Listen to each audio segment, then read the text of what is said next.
Goeienaand en baie welkom. Ek is bly om so baie jong mense hier te sien, ook wat 'n bietjie al witter hare het. Dankie dat julle gekom het. So kom ons raak net weer stil vir 'n paar oomblikke en dan stel ons onsself in op God se teenwoordigheid.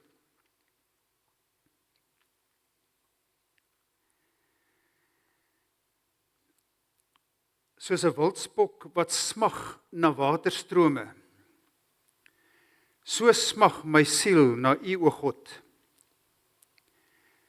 My siel dors na God, na die lewende God. Wanneer kan ek ingaan in die tempel en voor God verskyn?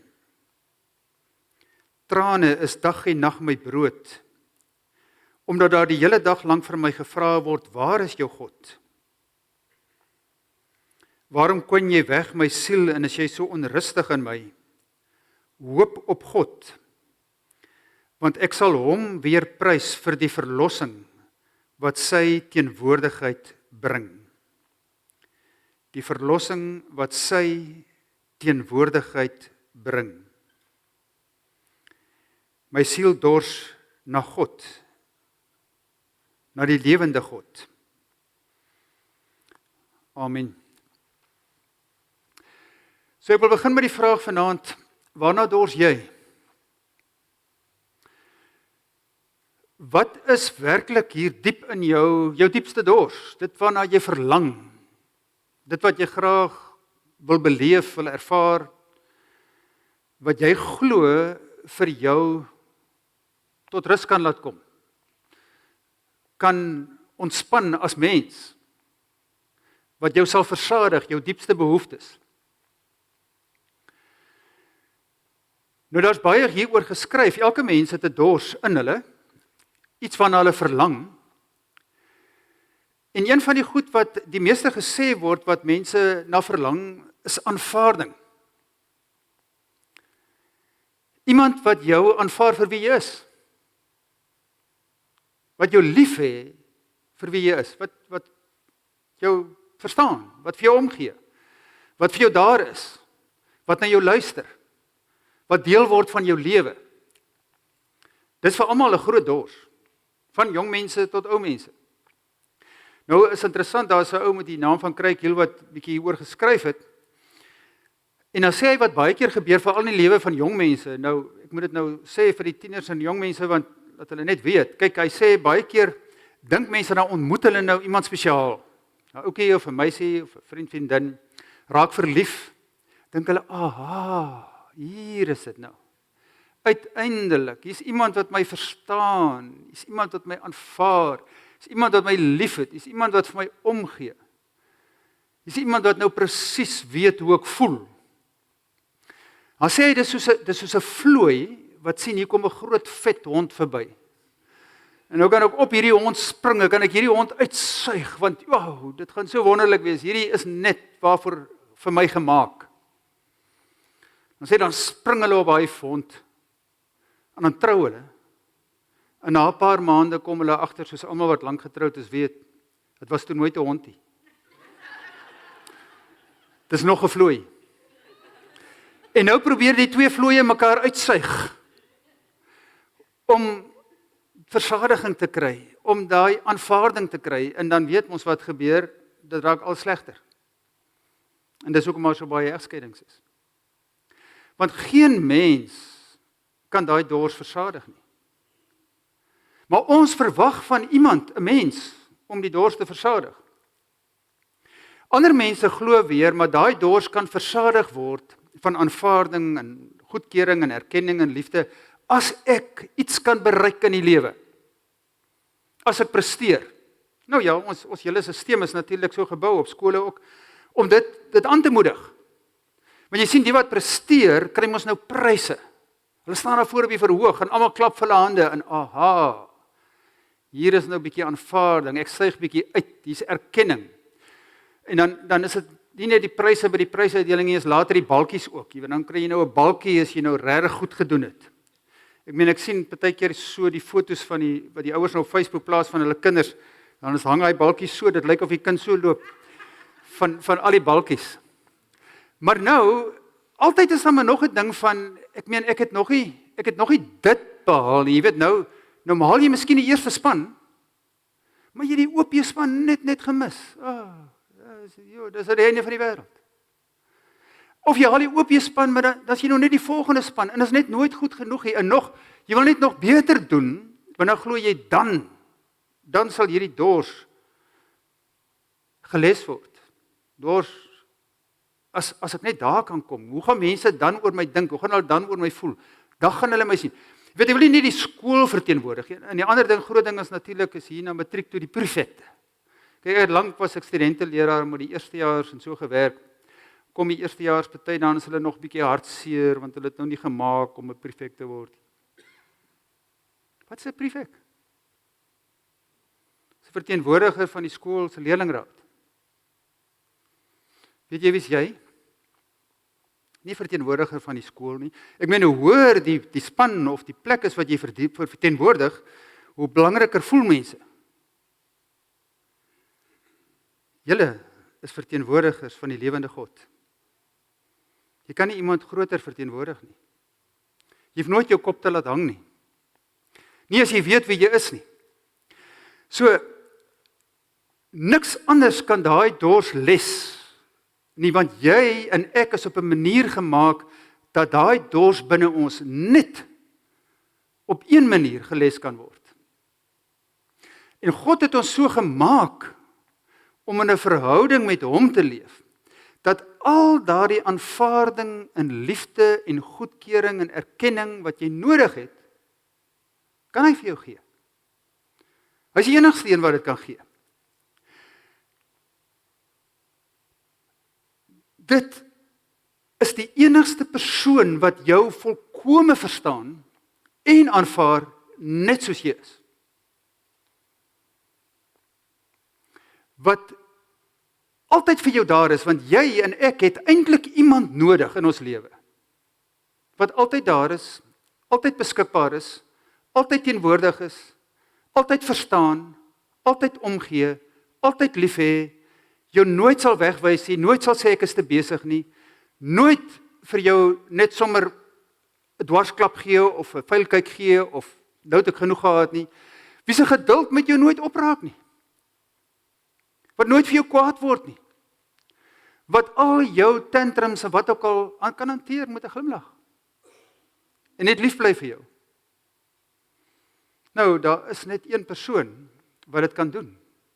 En dit is die lewende God.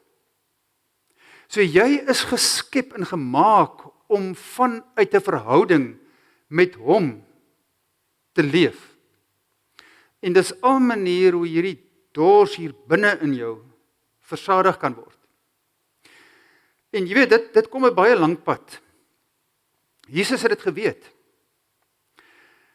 Want hy, die Vader en die Heilige Gees het die mens so geskep. Nou hierdie, ek het met die gebed in die begin gelees uit Psalm 42, waar die psalmdigter sê, ek dors na God, na die lewende God. Ek dors na hom, en ek verlang om na die tempel toe op te gaan, want daar, jy sien, hulle het geglo, God is in die tempel, teenwoordig. En dan kom Jesus nou, jare later na die aarde toe, en eers ontmoet hy die Samaritaanse vrou, daar by die put, miskien onthou julle dit nog. En hy begin 'n gesprek met haar, en sy is besig om water te skep, en dan sê hy vir haar, maar weet jy, as jy geweet het wie dit is wat met jou praat, sou jy vir my gevra het. En ek sou vir jou water gegee het, waarvan as jy van die water drink, jy nooit weer sal dors kry nie.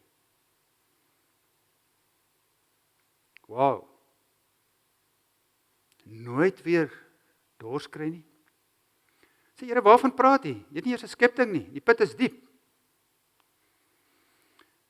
Sê, ja, maar die water wat ek jou gee, sal in jou 'n fontein van lewende water word. En dan begin die vrou vir hom te vra, Here, maar lyk vir my, later toe hy nou met haar verder praat, en hy agterkom, sy weet van haar lewe, hy weet van haar lewe, en van die mans wat sy gehad het, hy sê, maar dit lyk my, hy's 'n profeet. Weet, en dan begin sy nou, kyk, dis mos baie keer wat gebeur, as mense met 'n geestelike persoon praat, dan begin hulle godsdienstige vrae vra. Sê, nou, okay, as die profeet is, waar moet 'n mens aanbid? Ons mense sê, jy moet daar die berg aanbid, en julle sê mense moet die tempel aanbid, want jy sien, daar is plekke waar hulle geglo het, waar God teenwoordig is. Sê, nee, Tyd sal kom waar julle nie in die tempel aanbid nie en ook nie op die berg daar nie, maar in gees en in waarheid. Dan verwys hy na die tyd wat kom, en 'n rukkie later dan gaan hy na die hittefees toe. Nou die hittefees was 'n baie spesiale fees wat hulle die oesfees gevier het, en die eerste oes wat inkom, en dan is daar allerlei seremonies gewees, en op die laaste dag van die hittefees, dan het die priester gestap, so seremonie, almal agter hom aan, daar na die bad van Siloam toe, dat hy daar water gaan skep in 'n kruik, en almal agter hom teruggestap, en dat hy hierdie water daar uitgegooi, en dit was simbolies van die profesieë, wat hulle almal geken het, dat daar 'n tyd gaan kom, wat God lewende water, oor hulle gaan uitgooi, en hulle dors gaan les, en hulle gaan versadig, daai dors hier binne hulle. En die oomblik as daai priester daai water uitgooi, dan kom Jesus na vore daar uit die skare uit, en dan roep hy, met 'n harde stem, sê, as iemand dors het, laat hy na my kom en drink. Want hy wat in my glo, soos die skrif sê, strome lewende water sal uit sy of haar binneste vloei. En dan staan daar, en dit het hy van die gees gegee, wat daar nog nie was nie, gesê, wat daar nog nie was nie, want die gees was nog nie uitgestort nie. Dan sê Jesus, daar kom 'n tyd en is naby, wat julle nie hoef tempel toe te gaan om julle dors te laat les nie. Kom na my toe. Gee jou lewe aan my, want ek gaan van julle liggame, gaan ek my tempel maak. Ek gaan binne julle kom woon, dit sê hy later van Johannes 14, ek en die Vader gaan binne julle kom woon. En ons gaan daar ons woning maak. Glo jy dit? Ons leef in daai tyd nou, wat God binne in jou woon, teenwoordig is, altyd. Waar hy altyd met jou praat. Ek sê dit baie keer vir mense. Dis die grootste ding wat 'n mens kan gebeur en behoort te gebeur, dat jy bewus word daarvan. Dat God hier teenwoordig is, nooit ver is nie, altyd in my teenwoordig is. Dat hy altyd, elke oomblik van elke dag met jou praat. Sê mense, ag nee Dion man, ek hoor dan niks nie. Sê ek, maar waarna luister jy? Want jy sien, ons ore is ingestel op wat die mense sê. Ons ore is ingestel op wat mense dink. Ons ore is ingestel oor hoe ek sekere dinge kan bereik om aandag te trek of wat ook al. Ons ore en ons aandag is op alle plekke, behalwe by hom.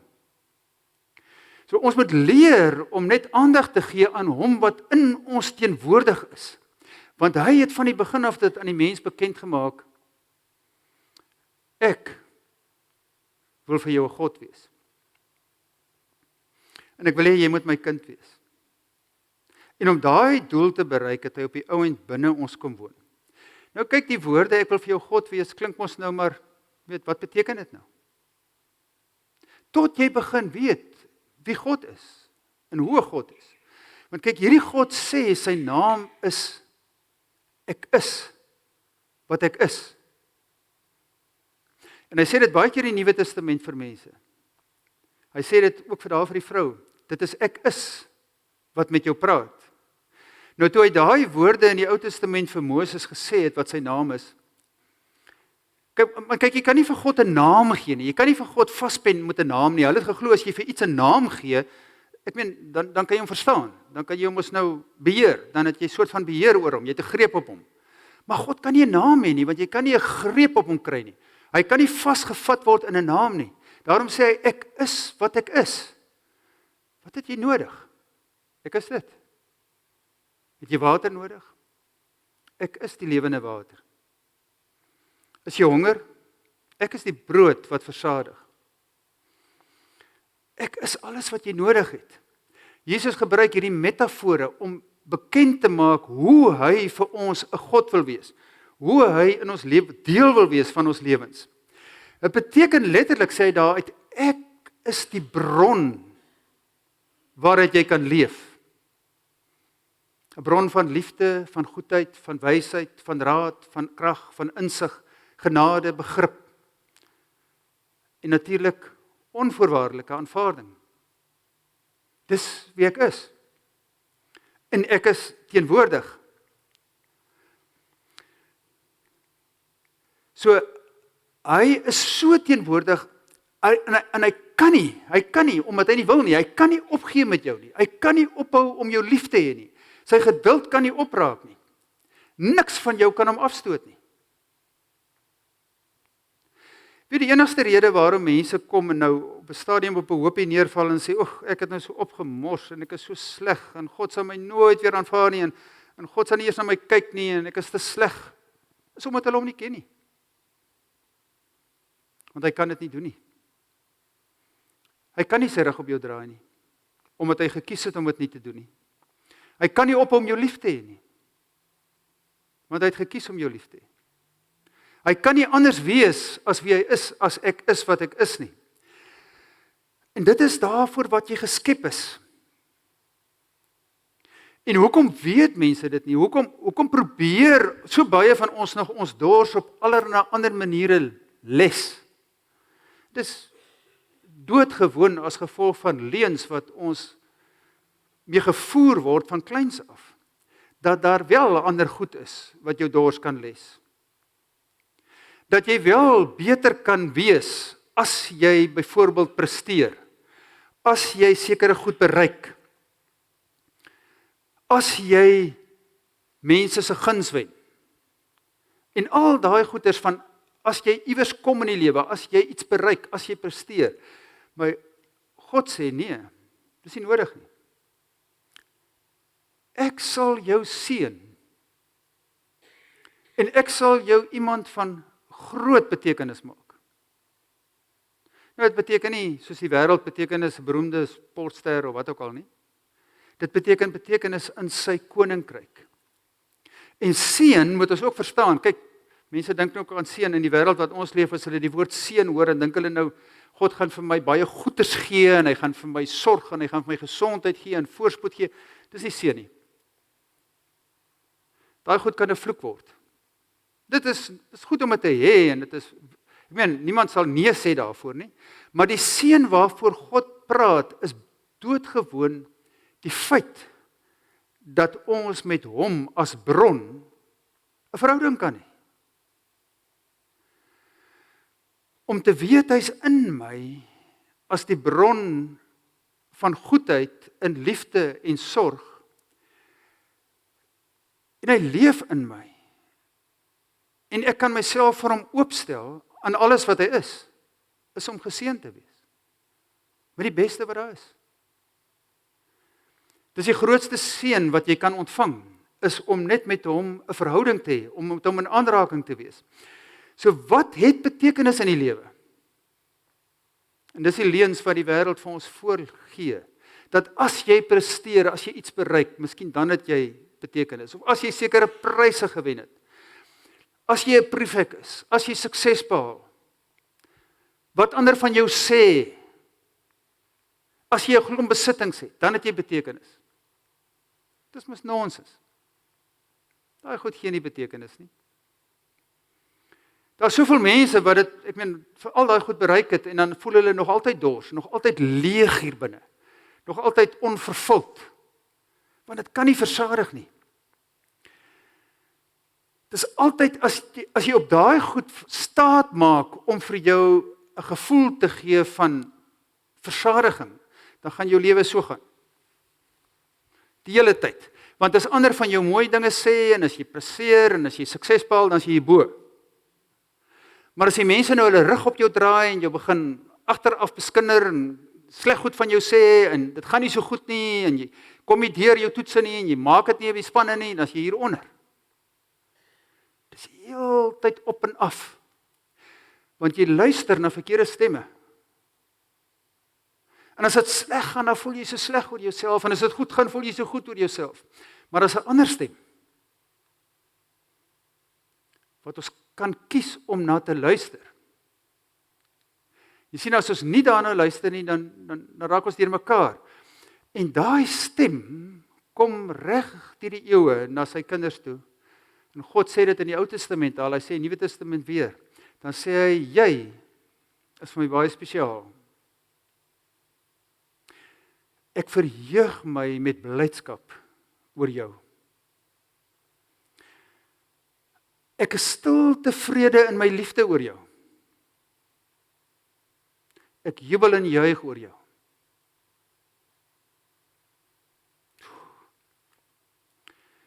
Dis die stem wat ek en jy moet hoor. Dis die stem wat jou op 'n punt bring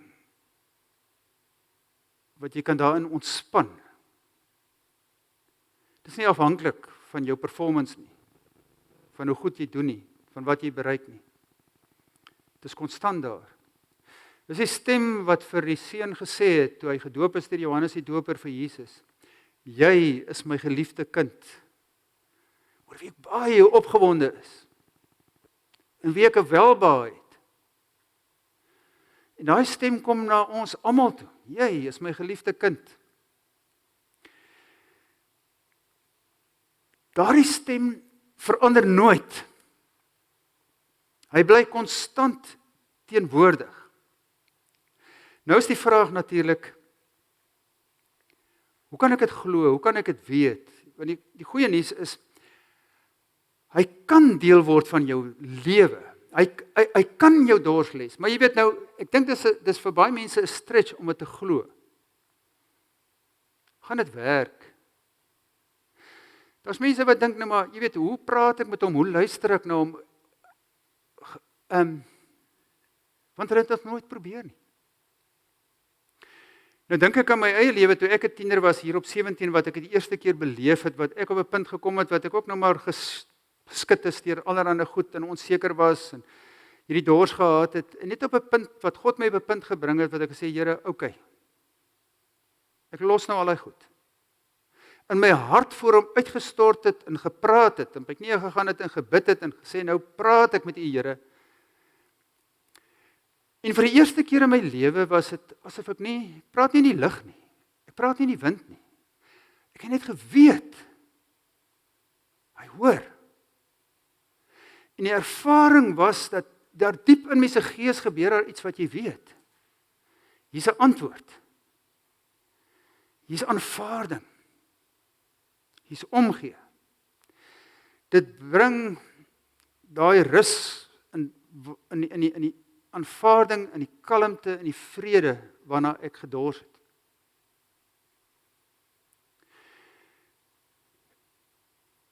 Baie mense het al getwyfel en gesê, maar hoe kan ek weet? Dan sê ek, maar waag dit net om te gaan sit. Jy moet om te praat en jou hart oop te maak.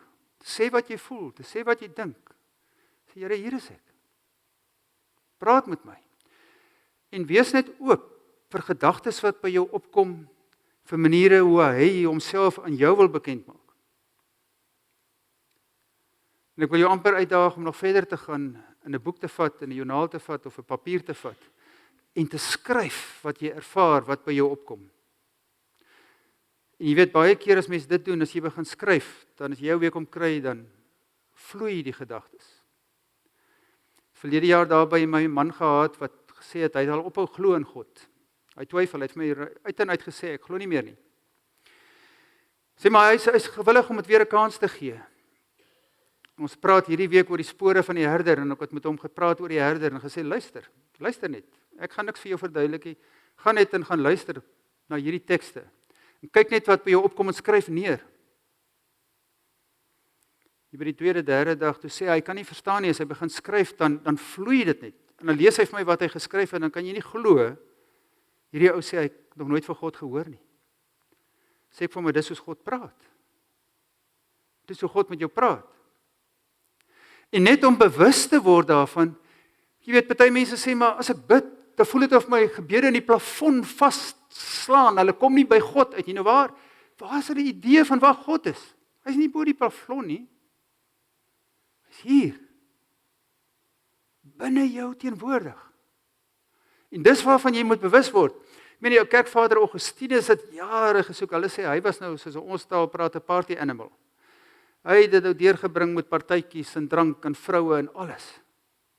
En toe het hy begin met 'n soektog en na allerlei goed en wysheid en filosofie en oral het hy gesoek in die dorste les. En op die uiteindelik het hy by God uitgekom en het hy net gesê, maar God, U het my vir U self gemaak en ek kan nooit tot rus kom as ek nie in U rus nie.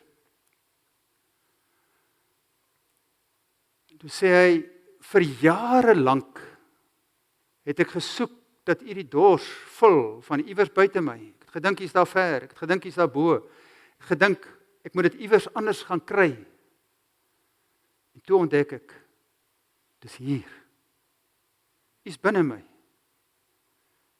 Ek kan die dors les. U's teenwoordig. So wat ek vanaand vir jou wil sê, maak nie saak hoe oud jy is nie. Hy kan vir jou 'n God wees. En jy kan vir hom 'n kind wees. En jy kan leer om na hom te luister, met hom te praat. En jy kan hom vertrou om jou dors te les. Hy's nie net op die bladsye van 'n boek wat jy oor hom kan lees nie.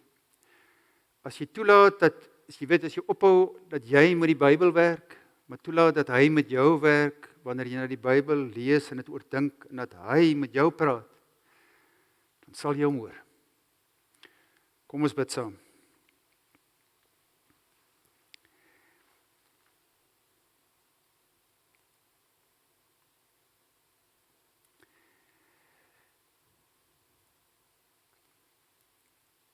Here, dankie dat U hier teenwoordig is. Dankie dat U nie maar net leë beloftes maak nie. Dankie dat ons kan glo dat U as die lewende God vir ons sê dat U ons dors kan les, dat dit waar is. Dat ons na U toe kan draai en by U kan ontvang wat ons in ons diepste menswees nodig het. Here, dankie dat ons nie, soos ou Dawid hoef te sê, maar ek dors na die lewende God, en wanneer kan ek na die tempel toe gaan nie, want die tempel is my liggaam. Is in my teenwoordig. Daarom kan ek na U toe draai en sê, Here, hier is ek, en U is hier. Kom les my dors en leer my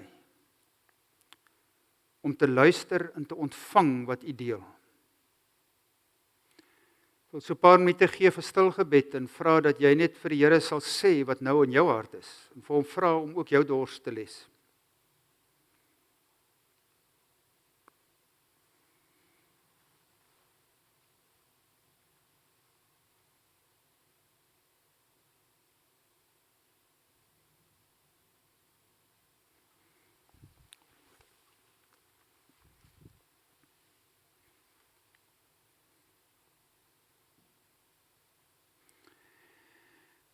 Amen. Net voor ons die slotlied sing wil ek net sê, ek het saamgebring die week 'n klompie boeke, maar ek het vanaand hierso veral vir die tieners, wat julle, die vir julle tieners en kinders en die tieners self na kan kyk, wat jou begelei juis om in hierdie verhouding met God te begin leef. Die eerste een, sy titel is, jy is iemand van betekenis. Hoekom is jy iemand van betekenis in God se oë? Tweede een is, jy is 'n verteenwoordiger van God, wat dit beteken dat jy sy verteenwoordiger is. En die derde, jy is 'n gestuurde van God. So dit is alles op tieners se vlak geskryf om jou te begelei om met daai verhouding te leer leef waar God jou dors les. Hulle is daar voor by die boektafel as jy dit daarna wil kyk.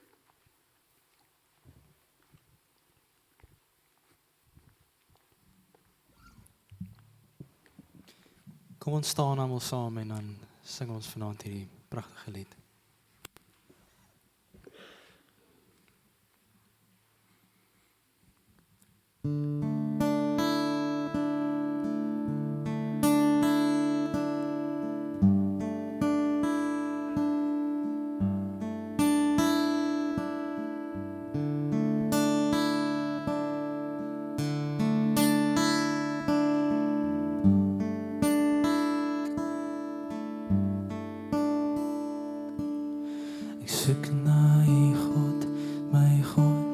dors na U God, soos 'n land sonder water, wil ek tot U nader, om by U te wees, om by U te wees.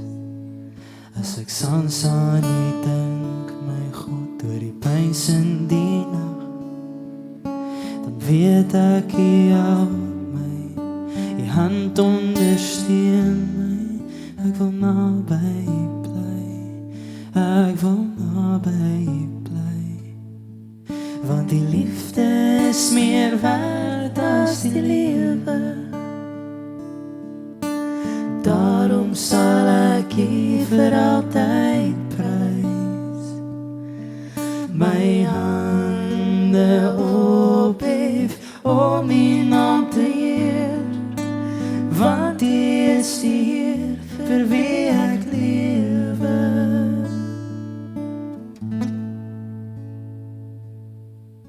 Ek soek na U God, my God, ek dors na U God, soos 'n land sonder water, wil ek tot U nader, om by U te wees, om by U te wees.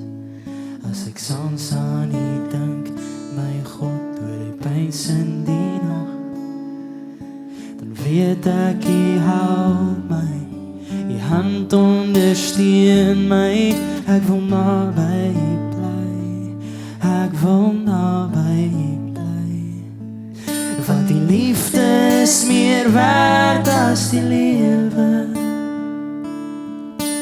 Daarom sal ek U vir altyd prys, my hande ophef om U naam te eer, want U is die Heer vir wie ek lewe. Soos 'n wildsbok, soos 'n wildsbok wat smag, na water smag my siel, na U, o Heer. U alleen is my harts verlange, en ek bring aan U die eer. Ja, want U alleen is my bron van krag, in U teenwoordigheid wil ek wag. U alleen is my harts verlange, en ek bring aan U die eer. U alleen. En U alleen is my bron van krag, in U teenwoordigheid wil ek wag. U alleen is my harts verlange, en ek bring aan U die eer.